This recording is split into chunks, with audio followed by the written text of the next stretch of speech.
Pues nada, un poco ante la invitación de la cátedra me puse a pensar qué podía hacer yo, porque yo nunca me he sentido un alma muy docente, ¿no? Me cuesta trabajo un poco hablar de cómo hago las cosas o cómo me gusta hacerlas o cómo las he pensado hasta ahora. Entonces se nos ocurrió la idea de hacer una cosa un poco más relajada, que incluyera también esta idea enorme, ¿no? Que un poco cobija el cine, que es la colaboración, porque no hay grandes cerebros tocados por Dios que tienen grandes ideas, ¿no? Es un trabajo, es un proceso que tiene que ver con muchas cervezas, muchos viajes en coche, muchas risas, mucha relación física, ¿no? De compartir espacios, de compartir COVIDs, etcétera. Entonces me da mucha emoción que estén aquí Dariola, Claudio, Dolores y Soledad desde Chile para todos ustedes, porque eso, ¿no? Siento un poco tonto hablar de cine sin hablar de colaboración y me emociona. Gracias. Voy a empezar, hice como el esfuerzo de un poco tratar de aterrizar qué es el cine para mí. Una pregunta que nunca me había hecho, ¿no? Como que uno va haciendo, va operando, va filmando, va editando, va estrenando sin pensar mucho. Y ahora hice el ejercicio como de, si yo tuviera un culto y quisiera ser, ¿no? Una señorita proselitista de qué cosas me importan en el cine y por qué hago cine. Y eso, ¿no? Escribí un textito, perdón que lo lea, pero creo que es mejor, las ideas van a correr un poco más ordenadamente. Lo voy a leer y después voy a hacer una presentación muy pedagógica. A ver cómo nos va.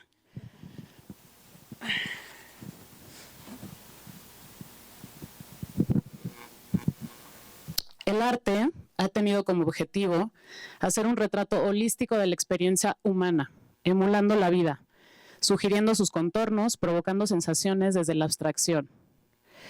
Podemos saber cómo se bañaban en Francia en 1800, también cómo se podría haber sentido la derrota en la antigua Grecia. Reaccionamos de diferente manera a las notas agudas y a las más graves, a los colores complementarios y a los que se oponen, a la rima, a la repetición. El cine, a pesar de contener a múltiples disciplinas, se ha coronado injustamente como un arte narrativo en el que los temas y los personajes son feudos. La literalidad parece haber conquistado hoy lo que en los primeros años de las películas era territorio de la imagen y luego de la imagen y el sonido. El problema con esto es que los temas y los personajes, más aún si están en boga o son incuestionables, vienen con una carga que en el mejor de los casos le hace el trabajo a la película o en el peor se lo deshace. Hablar de un tema honorable o de un personaje bueno no resulta necesariamente en una película honorable o en una película bondadosa. Tampoco ocurrirá lo contrario con gente infame y con un tema escabroso. Gran parte de la experiencia humana es interna, sucede en los procesos mentales como la memoria, la angustia, la proyección, o en los procesos emocionales como el amor o la nostalgia. La vida sucede afuera, pero también de manera intensa en nuestras ristras de pensamiento, en nuestras vivencias individuales, y aunque muchas de estas son compartidas, se experimentan como únicas e irrepetibles. El cine que más me interesa es el que tiene como misión tangibilizar estos procesos existenciales, es decir, encontrarles una forma, una expresión específica. Esto puede conseguirse al vincular los procesos que componen la experiencia humana con un sistema de símbolos que escriban un código legible, comprensible de manera intuitiva para la audiencia. Si vamos a explorar una emoción o digamos un concepto como los celos o la injusticia, tendremos que darnos a la tarea de encontrar los elementos visuales y sonoros que nos permitan construir una representación de estos. Dudo mucho al usar la palabra representación, porque no creo que la tarea del cine sea plantear un algo que sustituya a otro algo, un algo que hace una copia en calca de lo que ya existe en lo que llamamos realidad. El cine puede sublimar una idea abstracta, un concepto o un sentimiento a la forma audiovisual a través del adecuado ordenamiento de los elementos cinematográficos. Como pueden ver, los verdaderos protagonistas de esta mañana van a ser los elementos cinematográficos.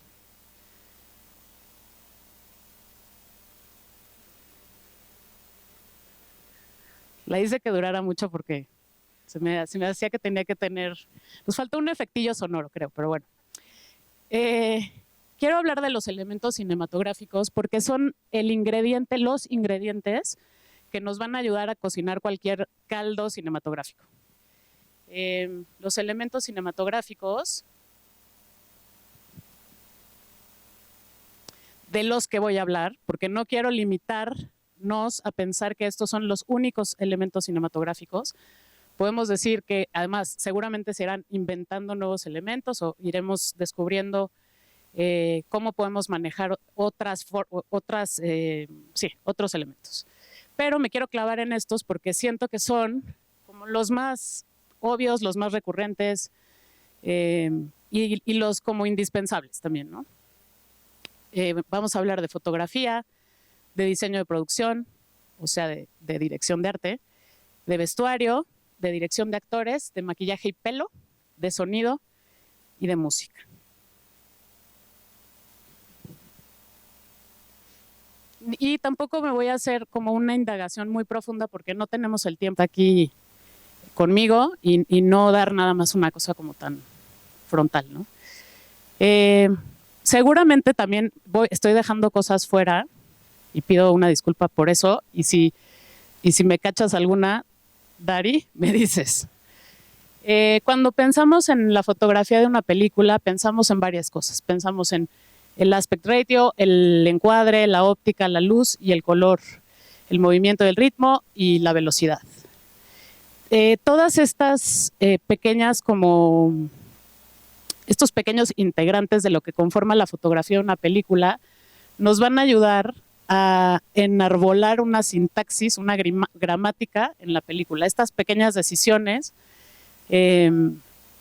van dándole forma a las cosas de las que hablaba, ¿no? Que justamente son cuestiones un poco más intangibles. Voy a darles algunos ejemplos random porque no nos podemos meter demasiado y un poco compartir como la experiencia a través de mis películas porque, claro, hubiera podido traer ejemplos de Godard y de gente, ¿no? De Tarkovsky y de gente como mucho más ducha con esto, pero creo que hablar en primera persona de las decisiones que hemos tomado para bien o para mal es una mejor cosa. En el trabajo que hicimos Claudia Becerril y yo en El Norte sobre el Vacío, una de las cosas que era muy importante era encontrar una manera como de visualizar esta especie de presencia que iba más allá del antropocentrismo, ¿no? O sea, que fuera algo que fuera más como una entidad que no es humana, que no era animal, que no es nada, como una cosa, como una especie de mirada que no se ceñía ni a la mirada del humano ni a la de los animales, sino como a una cosa como más de la madre tierra, ¿no? Y para eso tomamos la decisión de usar en ciertos momentos de la película donde esto resonaba, un prisma, ¿no? que diluía un poco la imagen o que nos hacía ver las cosas de una manera diferente. En las fotitos de arriba pueden ver un poco este ejercicio. Y en la fotito de abajo pueden ver una cosa que quizás está mal que yo lo diga aquí, pero bueno, ya estamos aquí. Claudia y yo decidimos que el color rojo en su forma, o sea, en los objetos, en las cosas, pero en la luz, fuera la sentencia del mal. El mal es rojo, en El Norte sobre el Vacío.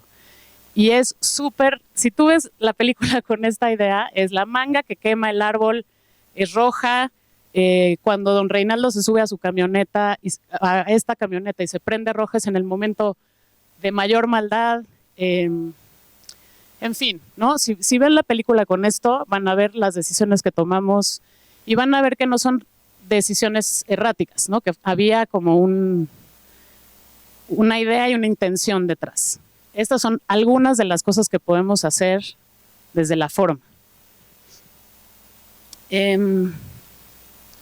Otra decisión que tomamos que tiene que ver con el aspect ratio fue que la película se fuera ciñendo.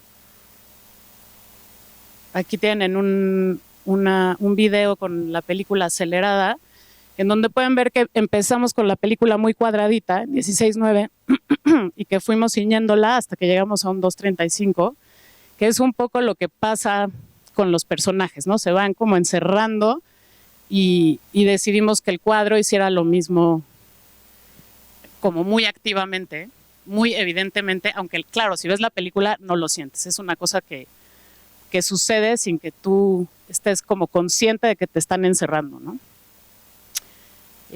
Claro, teníamos que ir filmando así, ¿de qué página estamos? En la 54, ok, ¿cuál es el encuadre? Tenemos que ir encuadrando según la página en la que íbamos, y fue un poco un rollo, pero estuvo bien. Y este siguiente ejemplo es el tráiler de A Million Miles Away, que hicimos aquí la señorita Dariela Ludlow y yo, y siento que una de las cosas que decidimos y que está en la película es el manejo del tiempo. Estamos contando una historia que pasa en 50 años y la tienes que contar en 2 horas, y la manera de filmar revela un poco la sensación del tiempo, de cómo pasa el tiempo, ¿no? De la rapidez en ciertos momentos de la historia de este niño. Lo voy a poner por si no conocen. What's your big goal? So, what's your big goal, dream? I want to be an astronaut.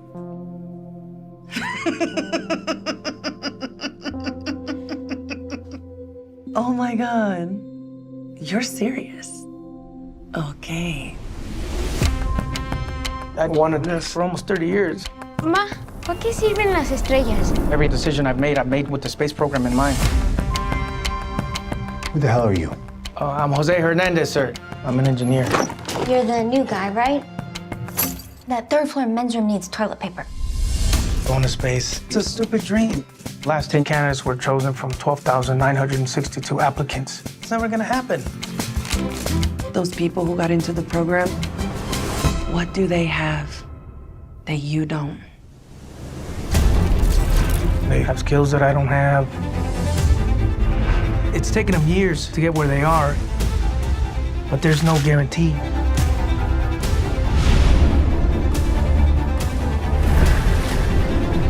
I know this is hard on everybody. My body hurts, I can't sleep. I know I can make this work.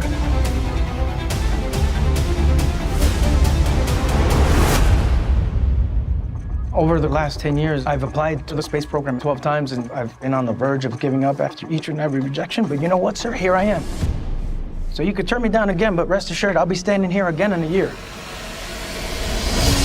We grew up watching our people make sacrifices. It's on us now. Tenacity is a superpower. This may not be your future, but it will always be your past. Who better to leave this planet and dive into the unknown than a migrant farm worker? 5, 4, 3, 2.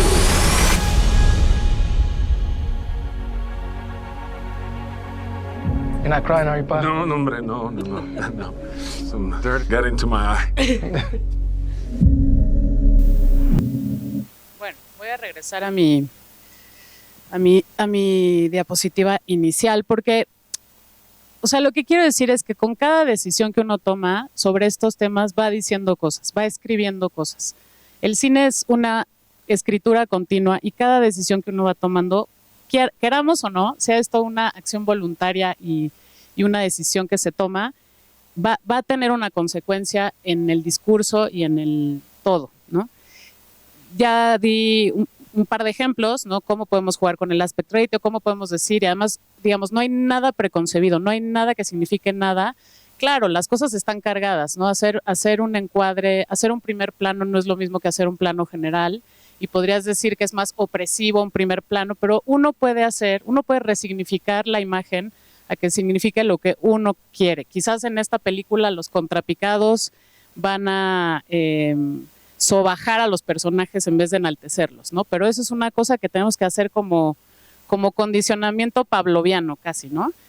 Uno puede ver en las películas de Hitchcock como la nuca significa los celos, ¿no? Si tú ves, cada vez que un personaje está celoso, y es una cosa que, claro, que él crea, no es que las nucas nos revelen los celos de la gente, pero tú vas condicionando al espectador a que sin saberlo vaya él, ella o él mismo, ¿no?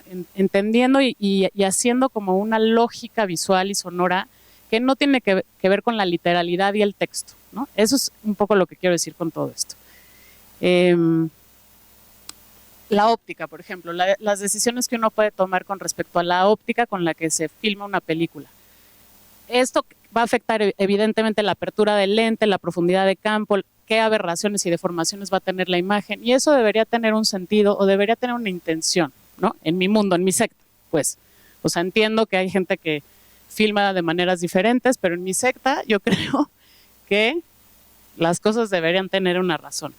No es lo mismo tener un personaje con un fondo desdibujado, si usas un cierto tipo de lente, que un personaje que está en foco con el resto del ambiente, ¿no? ¿Y qué significa eso? Es un personaje que está conectado con su entorno, es un personaje que está aislado de su entorno, en fin.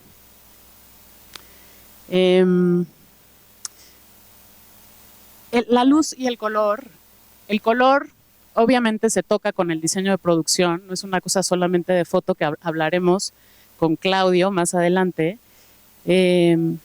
pero podemos empezar a pensar cómo, pues claro, los colores tienen reglas, ¿no? Hay colores que son complementarios, hay colores que son opuestos, y esto va a afectar cómo vestimos a los personajes, qué tipo de locaciones escogemos, de qué colores las pintamos, cómo iluminamos, todo, digamos, tendría que tener un código, ¿no? A veces digo que el cine se parece más a la programación, estás programando algo, ¿no? Estás decidiendo, estás escribiendo código, básicamente, ¿no?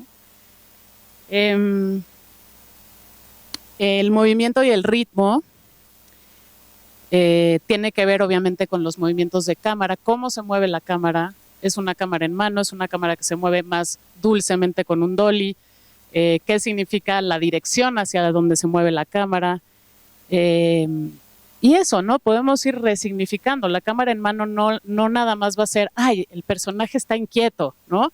Hay que hacerlo en cámara en mano. O sea, podemos buscar maneras, ¿no? de hacer que el espectador relacione el movimiento de cámara o la manera en que la cámara vive, para decir las cosas que necesitamos decir. La velocidad de la imagen, obviamente, si usas ralentíes, si usas aceleraciones, ¿qué significa eso? ¿Por qué? Porque se ve bonito, pues sí, pero no, ¿no? Voy a seguir porque si no me voy a eternizar con el diseño de producción. El diseño de producción tiene que ver evidentemente con la dirección de arte. Yo diría que con la utilería, que son los objetos que los personajes utilizan, con los que conviven, y con las locaciones, que creo que es una cosa que pensamos poco, como que decimos, necesito un lugar donde filmar, pero ese lugar ya está expresando y ya es una decisión creativa que va a tener un significado y una relevancia. El diseño de producción crea el mundo material de la película, construye literalmente el mundo de la película, pero también puede generar sistemas de imágenes. O sea, nosotros podemos decidir que en nuestra película las cosas sean redondas, ¿no? O sean cuadradas, o sean largas, o sean oscuras. Y todo eso evidentemente va a proponer y va a poner al espectador ante algo, ¿no? En una ruta. La idea del rojo es vieja, no es del Norte sobre el Vacío, la usamos también en Las Niñas Bien, y si ven la película de nuevo van a ver que no, el color rojo, y fue una decisión que tomamos entre Claudio, Dariela y yo, no existe hasta que Sofía de Garay ve ese vestido rojo. Bueno, no, en la casa de Ana Paula, el color rojo está vinculado con Ana Paula. que es la nueva rica que viene a destronar a esta mujer. Entonces es el peligro de Sofía de Garay, es el rojo y este vestido, que además la va a acompañar en el momento de derrota más grande, es muy significativo. Claro, ¿no? Ella empieza en estos marfiles, en este mundo azul, y termina yéndose al universo del rojo. Me acuerdo que teníamos discusiones hasta de las rayitas de las playeritas de las chavas y tenían rojo y era un desastre ese día porque tenía un poquito de rojo. Hicimos cosas en corrección de color para resolver esas inconsistencias. Las cosas, o los pobres animales entran dentro de las cosas en el cine, es una tristeza, pero es así. Nos ayudan a narrar muchas cosas. ¿Quién le tiene envidia a quién? ¿Quién le copia qué a quién? Y no solo eso, ¿no? En Las Niñas Bien, yo me di cuenta de esto tarde, me di cuenta de esto años más tarde de haber hecho esta película, pero el incidente inductor, o sea, digamos, lo que detona la historia es una palomita negra que está en la pared. Siempre pensamos, no, es cuando el tío le dice que se van a quedar sin dinero, pero en realidad no, es esa palomita negra, es esa intuición de que las cosas se van a ir al carajo, básicamente, ¿no? Y como es un gesto tan chiquito, es una cosa tan chiquita como que yo nunca pensé que ese era el incidente inductor de la película, era imposible, ¿no? Es una cosa muy interna, es como un mal presentimiento. ¿Cómo eso puede detonar una película? Pues en este caso lo hizo y yo lo entendí muy tarde y cuando lo entendí dije, ok, claro, las tramas internas y las cosas chiquitas también pueden ser como, y el poder que tuvo esa palomita negra en la pared, pues es gigante, ¿no? Y es una decisión que tiene que ver con el guión, pero también tiene que ver con cómo lo manejas eso y cómo lo sigues escribiendo a la hora de rodar. Mi otro ejemplo es no sé si han visto la película, pero bueno, el elote en A Million Miles Away, que es una mazorca con la que el niño juega cuando es niño, que simboliza un poco el sueño de querer ir al espacio y es como su cohete. Claro, el objeto en sí te está hablando que este niño viene de una familia campesina, que eso es lo que tiene a la mano, pero también es que ese va a ser su cohete siempre. Nunca no va a tener su cohete de maíz y la cantidad de símbolos que están jugando alrededor a lo largo de la película es súper poderoso y eso es una decisión.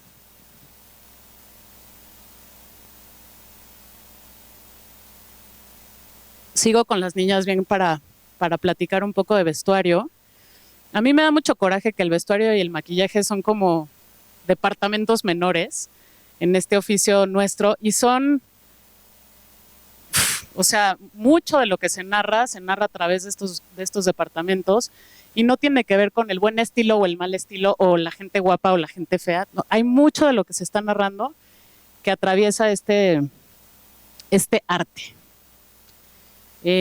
Claro, a través del vestuario tenemos colores, formas, otra vez que nos van guiando, que nos van diciendo cosas.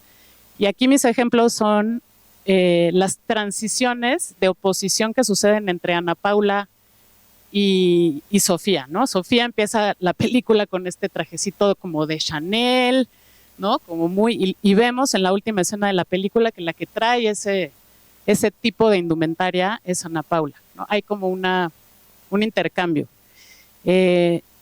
Lo mismo en la escena del baby shower, donde vemos que Sofía pues usa telas un poco más finas, unos tonos como más sutiles, y Ana Paula es esta cosa como que viene ¿no? Como más en este turquesa chillón, cosa que sucede con ella al final de la película, ¿no? Y digamos que todo esto con Anaí Ramos, que es la vestuarista de Las Niñas Bien, fue una conversación muy activa desde la preproducción, y estas son las conversaciones que hay que tener con el equipo, y estas son las ideas que hay que tener desde antes, ¿no? Aunque claro, en el rodaje pasan muchas cosas, pero todo esto facilita un poco la narración, las cosas se intuyen, el espectador ve y siente cosas que no necesariamente pasan como por el intelecto, ¿no? O sea, no estás pensando, claro, ahora tiene el color que trae, no sé qué, pero sí es algo que se intuye.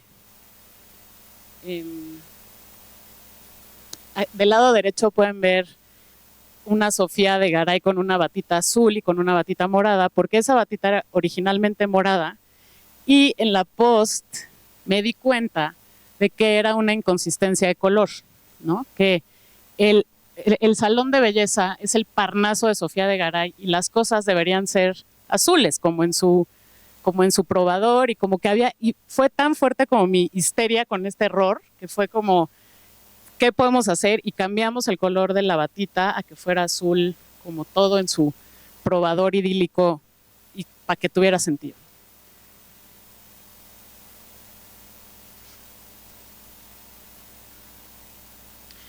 Maquillaje y pelo, ¿no? Siempre se nos olvida, pero también. Claro, el maquillaje, el vestuario nos ayuda a crear a los personajes, nos ayuda a entender quiénes son, de dónde vienen, cómo se higienizan, dice Pedro Guijarro, que es el maquillista con el que me gusta trabajar casi siempre. A veces no. Es un poco pesado a veces, pero no. No, pero digamos, hay cosas como muy elementales, ¿no? Claro, tú tienes que saber si esa persona viene de darse unos golpes con alguien, si se bañó en la mañana o no, etcétera. Pero también nos puede ayudar, como en el caso del Norte sobre el Vacío aquí, a entender que Rosa pues, es una mujer oprimida cuando está trabajando, que tiene estas trenzas, que le aprietan un poco la complexión, y cuando ella toma sus decisiones y está más libre, pues trae esta melena suelta y más desenfadada. El ejemplo de abajo es una serie que estamos haciendo ahorita mismo, que va a ver la luz en unos meses, años, seguramente, pero bueno, voy a medio chismear, ¿no? De las cosas que estamos haciendo. Ilse Salas hace dos personajes, son unas gemelas que son muy distintas, y hay un momento en un episodio donde una suplanta a la otra. Claro, es Ilse Salas haciendo que suplanta a Ilse Salas haciendo, o sea, era una cosa como muy difícil de narrar, ¿no? O sea, no quiero decir que sea difícil de entender, es difícil de hacer, es difícil de narrar para ella, para nosotros, y creo que ahí el maquillaje fue clave, ¿no? Digo, obviamente su interpretación y lo que hace, pero entender, ¿no? Porque además una tiene el pelo de un color y otra de otro, pero se lo pinta. Entonces en realidad estás viendo como a la misma actriz hacer lo mismo, ¿no? Pero siento que ahí era como, bueno, vamos a mojarle el pelo, vamos a hacer que hizo esto, como contar la historia de lo que pasó en esa transición para que resulte, ¿no? Y creo que ahí echar mano del maquillaje fue como clave. Los actores. Y volteo a ver a Lola. Sí.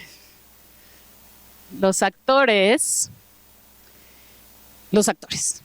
O sea, este proceso empieza desde cómo eliges a los actores. ¿A quién eliges? ¿Es una persona alta, bajita, morena, güera? En fin, hay mil cosas que ya van a narrar desde quién es esa persona, qué carga tiene también ese actor. A veces vienen muy cargados los actores, ¿no?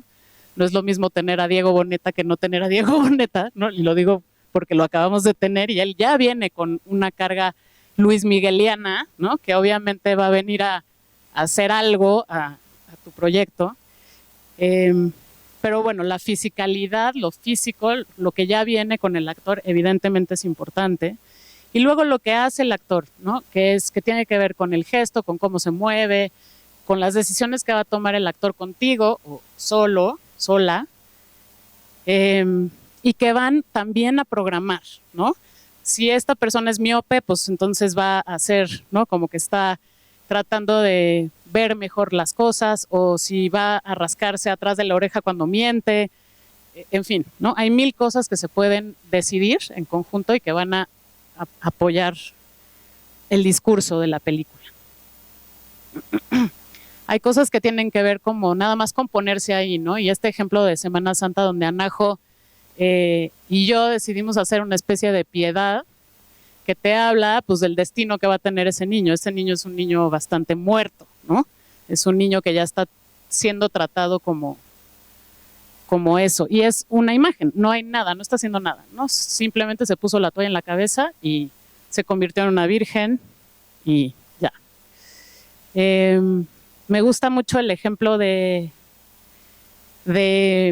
Michael Peña, porque fue una cosa que sucedió en el set, no fue una cosa que planeamos. En la escena de la izquierda lo vemos llegar a su primer trabajo y decidimos que él fuera cantando Camelia la Tejana y luego cuando estábamos filmando la escena del despegue se nos ocurrió que volviera a cantar Camelia la Tejana y es un detalle que habla pues de un poco qué te está diciendo eso, pues bueno, como que sigo siendo el mismo. Claro, ahora voy en otro vehículo, a otra chamba, pero pues sigue siendo la chamba, ¿no? Y fue una cosa como que fue como, ¿y si cantas? Va, ¿no? Y hagamos una con y una sin, ok, ¿no? Y ahí vemos si funciona. Y claro, estas cosas, pues, es como que plantaste algo y lo cosechaste allá, ¿no? El ejemplo de superior derecho es Francisco Barreiro en La Liberación, la serie que estamos haciendo ahora, que es un periodista de nota roja que tiene una transformación. Estoy spoileando mucho, quizás. Sí. Bueno, se vuelve de ser un personaje bueno, se convierte en un villano. Y es muy sutil y tiene que ver con su pelo, nada más, ¿no? O sea, tenía como un mullet, como una mata de Buki, a no tenerla, y eso, digamos que convierte a una persona.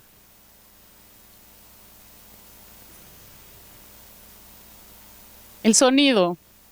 Este es un tema enorme que le voy a hacer muchísima injusticia porque además no traje invitado sonoro, pero, pues, o sea, creo que todos sabemos que las películas se construyen en un 40% en el diseño sonoro. Ver primeros cortes con editores que no trabajan el sonido, cosa que no es el caso de Soledad Salfate, es horrendo porque te das cuenta de que la mitad de la ficción se construye a través de lo que escuchas. Eso lo sabemos. Ahora, lo que se puede programar desde el sonido, desde la sala del diseñador de sonoro, es brutal, ¿no? Si tú humedeces una imagen poniéndole el sonido de una gotita, no es lo mismo que si la secas, ¿no? Poniendo un viento del desierto que... O sea, puedes manipular la sensación que va a tener el espectador, y digo así manipular con todas sus letras, enormemente. Hay mucho código que se puede escribir aquí, obviamente, y el ejemplo que tengo para ustedes es El Norte sobre el Vacío, donde el sapo está vinculado con estos criminales, ¿no? El sapo llega cuando los criminales llegan, y el sapo suena en momentos muy, muy importantes de la película, que no importa, nadie se da cuenta, nadie dice, ay, qué padre que suena el sapo cuando Sofía, su esposa, le está diciendo las verdades, pero ahí está, ¿no? Y está diciendo algo, está comunicando algo.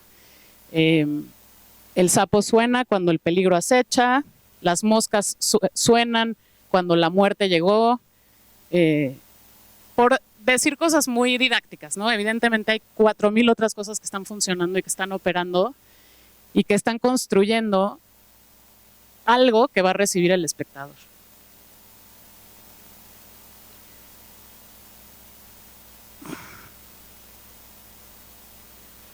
La música es un peligro. La música es un peligro y todos lo sabemos también, pero es deliciosa y es divina y hay que usarla con conciencia y con amor. Hay dos tipos de música, ¿no? La diegética, que es la que suena en la realidad, en la ficción, digamos, de lo que estamos. Si entra el personaje a una tiendita y está sonando la qué buena, pues eso es música diegética. Y música extradiegética, que funciona como que Dios la puso, ¿no? Dios siendo yo y Soledad Salfate, la pones y tiene un sentido, ¿no? Este es un ejemplito. Esta es la maqueta que hicimos de California Dreaming. Voy a caminar bajo un cielo Digo,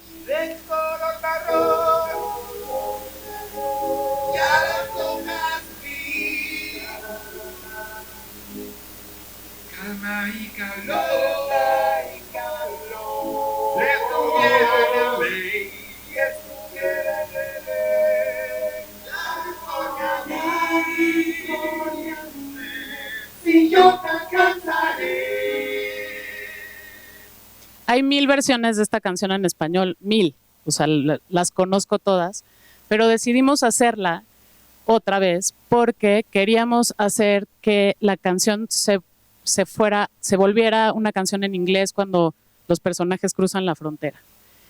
Y eso es, digamos, lo que hicimos, ¿no? Y creo que funciona perfectamente para... Gracias. Gracias. Gracias. Otro ejemplo, vuelvo a Las Niñas Bien, que fue como todo un experimento y un laboratorio musical para Tomás Barreiro y para mí, que en donde dijimos, bueno, hay que hacer música con los elementos que esta mujer tiene en la cabeza. ¿Qué oye en su cabeza? ¿Qué tiene en la cabeza? Aplausos y vocecitas femeninas criticando, ¿no? Como el murmullo de quien te está poniendo nerviosa y trayendo angustia, ¿no? Y a partir de eso creó Tomás toda la composición que resultó en la música de Las Niñas Bien, ¿no? Te aplauden o te critican. Y así está. De nuevo, si ves la película con eso en la cabeza, sabes que cuando los aplausos llegan, esta chava tiene esto en la cabeza y cuando llegan las vocecitas tiene, ¿no? Quiero hablar del guión. Si bien el guión, bueno, quiero decir algo antes. Yo estudié cine en una escuela muy chiquita en España, en Barcelona, y una de las cosas que más aprecio de mi formación fue que no nos dejaban filmar. No nos dejaban filmar nada, nos restringían mucho la práctica y sobre todo nos restringían la utilización de los elementos cinematográficos. O sea, tú tenías que hacer tu primer corto como una película muda en blanco y negro. Hasta que no entendieras cómo encuadrar, cómo narrar con la imagen, no podías pasar a usar el color. Luego podías usar el color. Entonces, con el color, ya que lo hacías, entonces podías ganarte el sonido. Ya que te habías ganado el sonido, ¿no? Y así ibas como generando un poco una conciencia de lo que estabas haciendo, ¿no? Claro, el último elemento que podíamos usar era la música. Era ya, o sea, eso era ya graduación de, o sea, todo tenía que... Y creo que, o sea, para mí fue importante porque entendí esto, ¿no? Y entendí cómo funciona, cómo opera cada elemento. Y un poco en vez de meterte ya a lodazal, a darte como brazadas entre todas estas cosas, pues como que era un poco más consciente. También hacíamos muchos ejercicios de desglosar los elementos cinematográficos, de ver una película diciendo, a ver, ¿qué es este plano? ¿Qué hay en este plano? Este encuadre, ¿está picado, está contrapicado? ¿Qué colores tiene? El vestuario cómo es, qué formas, ¿no? Geométricas tiene la imagen, en fin. Un poco una cosa como muy de escudriñar, pero que te pone pues en esa ruta, ¿no? Ya de entrada. Quiero decir varias cosas sobre el guión, porque el guión no es un elemento cinematográfico, el guión es como la prehistoria de la historia, ¿no? El guión, sobre todo, no es el diálogo. Creo que eso hay que entenderlo. El guión plantea una primera idea de la función que tendrán los elementos cinematográficos, porque cuando uno escribe, ya escribe formas, colores, personas, estas decisiones se empiezan a tomar desde ahí, pues. El guión es la primera rejilla en la que se escribe el código de la película. El guión no es solamente el cuento, sino cómo se ordena el cuento, o sea, es estructura, sobre todo. El guión tiene sus orillas, ¿no? El papel tiene muchas limitaciones que se tienen que atravesar en algún momento. Hay que saber que llega un punto en el que el guión ya no sirve de nada, ¿no? Que tienes que poner el cuerpo físico en un lugar y tienes que filmarlo y entender cómo seguir escribiendo con otros instrumentos. Ya se acabó el papel. A mí me encanta decirle esto a los guionistas porque se enloquecen. Les parece, pues se sienten como inútiles, ¿no? Y también me ha parecido muy divertido siempre que estoy con guionistas decir que soy directora y cuando estoy con directores decir que soy guionista, ¿no? Como, y es un poco una discusión tonta porque es lo mismo, estás escribiendo todo el tiempo, ¿no? La contraparte de esto, digamos, la etapa, no sé cómo decirle, si el guión es la prehistoria, la edición es fill in the blank. Bueno, pero voy a leer lo que escribí. Con la edición pasa algo similar. En el ensamblaje del material producido hay una reescritura inevitable y deseada. La determinación del ritmo, de lo que queda dentro y de lo que queda fuera, la dinámica que se crea a partir de contraponer un fotograma con otro, resignifica la película. También ocurre una reescritura más literal. Se editan las acciones, diálogos, mucho de lo escrito en el guión y en el rodaje muere o se reinventa diametralmente, incluso al punto de narrar cosas distintas. La edición es otra rejilla en donde se sigue escribiendo este código que construye una película. ¿Sí? Quiero concluir esta parte diciendo que hay muchos que obvian, con intención o sin ella, la relación entre la forma y el contenido. Confían en que el estilo o la escuela que les representa son los únicos valores que debería respetar una película. Si bien todas las decisiones de una directora se ven atravesadas por lo estilístico, por la tradición, por el lugar común, la atención en lo formal es lo que trae cohesión y profundidad y originalidad. Y que en últimas resultará por generar emoción y pensamiento, o sea, actividad e inversión en el espectador. Tener colaboraciones que parten de conceptos facilita enormemente las cosas. Se discute el sentido de la vida y los elementos que tenemos en la mano. Se organiza el trabajo y se conectan las cabezas. Porque tú no te puedes conectar con alguien llegando y decir, conectémonos, ¿no? O sea, tienes que hablar de filosofía, ¿no? De los grandes temas del mundo y decir, ¿cómo se puede ver la traición? Ok, ¿no? ¿Cómo se ha visto históricamente? ¿Cómo se ha retratado la traición? Ok, no, vayámonos totalmente en contra de eso. Vayámonos a hacerla dulce, suave, rosa, ¿no? En fin, lo que sea, ¿no? Pero tú tienes que tener un concepto grande, burdo incluso, que te permita empezar una conversación con Claudio, con Dariela, con Dolores, con Soledad y con 200 personas más en el proceso, ¿no? Que vas a tener que poner un poco en el mismo río, que se mueve y que además va a traer, oye, ¿qué crees? Le pensé que eso que me dijiste de la traición, pues me encontré esta novela de no sé quién que dice que no sé qué, y entonces claro, se va nutriendo y se vuelve un río gordo, enorme, que ya nadie puede parar, ¿no? Y que no es tuyo, es de todos, ¿no?